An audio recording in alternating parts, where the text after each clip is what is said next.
स्वर्गीय काशीराम जी को लेकर जो रैली हुई है, आज उसमें मायावती जी ने कुछ सवाल खड़े किए। सबसे पहले मैं काशीराम जी के चरणों में श्रद्धा सुमन अर्पित करता हूँ। मायावती ने कहा है कि आप यूपी में भी चुनाव लड़ने आ गई, लेकिन दिल्ली में कोई काम नहीं किया, कोरोना काल में कोई काम नहीं किया केजरीवाल सरकार ने। यही बातें योगी जी ने भी कही थी। मैं बताना चाहूंगा कि दिल्ली में सरकारी स्कूलों में आज एयर कंडीशन कमरे, स्विमिंग पूल, बेहतर शिक्षा व्यवस्थाएं दी गई। देश में उच्च कोटि की शिक्षा और व्यवस्था देने का काम सरकार ने वहां पर किया। जो गरीब और शोषित निर्बल महिलाएं थी, जो झुग्गी झोपड़ी रिक्शा चालक की बेटियां स्कूल जाने में किराए के पैसे को लेकर सोचती थी, लेकिन सरकार ने बस सेवा मुफ्त में देने का काम किया, जिसका फायदा समाज के वंचित, शोषित और गरीब वर्ग को मिला है। अरविंद केजरीवाल के खिलाफ कोई मुद्दा बीजेपी के पास नहीं था, सिर्फ बीजेपी के पास ये मुद्दा था क्योंकि ऑक्सीजन की लड़ाई केजरीवाल लड़ रहे थे। छतरपुर के अंदर एशिया का सबसे बड़ा अस्पताल है। कोरोना में सबसे अधिक दवाएं, बेड, ऑक्सीजन और तमाम व्यवस्था केजरीवाल और आप कार्यकर्ताओं द्वारा पहुंचाई गई। अयोध्या में जाने और राम जी का आशीर्वाद लेने पर योगी जी केजरीवाल और आप पर सवाल खड़े कर रहे हैं। हमें किसी से पूछकर वहां जाने की आवश्यकता नहीं है, भगवान सबके।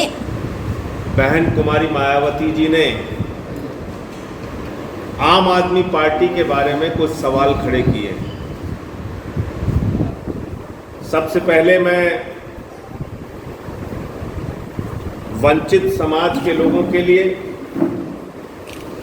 दलितों, आदिवासियों के, पिछड़ों के लिए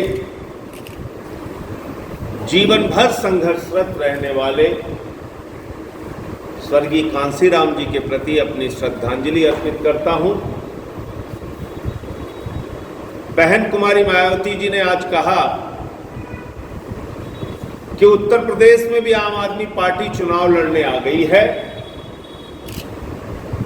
लेकिन दिल्ली में जो कुछ भी इन्होंने कहा उसको पूरा नहीं किया। दिल्ली में कोरोना काल में इन्होंने काम नहीं किया।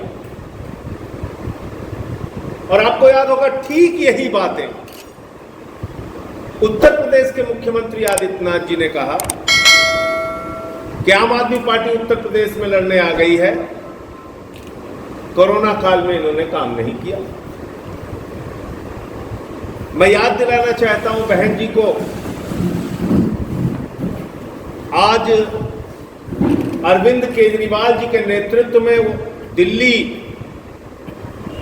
हिंदुस्तान का एकमात्र ऐसा प्रदेश है जहां पर 200 यूनिट बिजली फ्री दी जाती है, 400 यूनिट बिजली आधे दाम पर दी जाती है।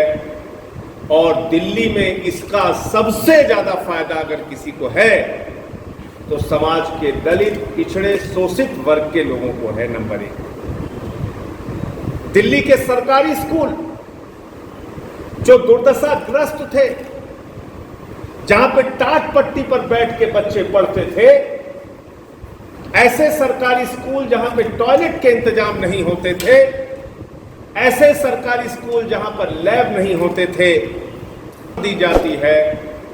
और दिल्ली में इसका सबसे ज्यादा फायदा अगर किसी को है तो समाज के दलित, पिछड़े, शोषित वर्ग के लोगों को है। नंबर 1, दिल्ली के सरकारी स्कूल जो दुर्दशाग्रस्त थे, जहां पे टाट पट्टी पर बैठ के बच्चे पढ़ते थे, ऐसे सरकारी स्कूल जहां पे टॉयलेट के इंतजाम नहीं होते थे, ऐसे सरकारी स्कूल जहां पर लैब नहीं होते थे,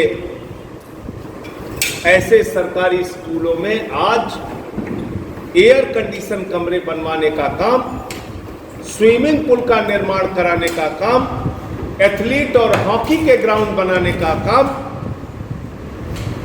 विश्व स्तरीय शिक्षा देने का काम अरविंद केजरीवाल की सरकार ने दिल्ली में किया। और इसका भी सबसे ज्यादा फायदा समाज के दलित, पिछड़े, शोषित, वंचित वर्ग के लोगों को। दिल्ली की सरकार ने अरविंद केजरीवाल जी के नेतृत्व में माताओं, बहनों के लिए बस की यात्रा फ्री की। और पहले जाकर पूछ लीजिए, मजदूर वर्ग की माताएं, बहनें जो मजदूरी का काम करती थी या दूसरे के घरों में जाकर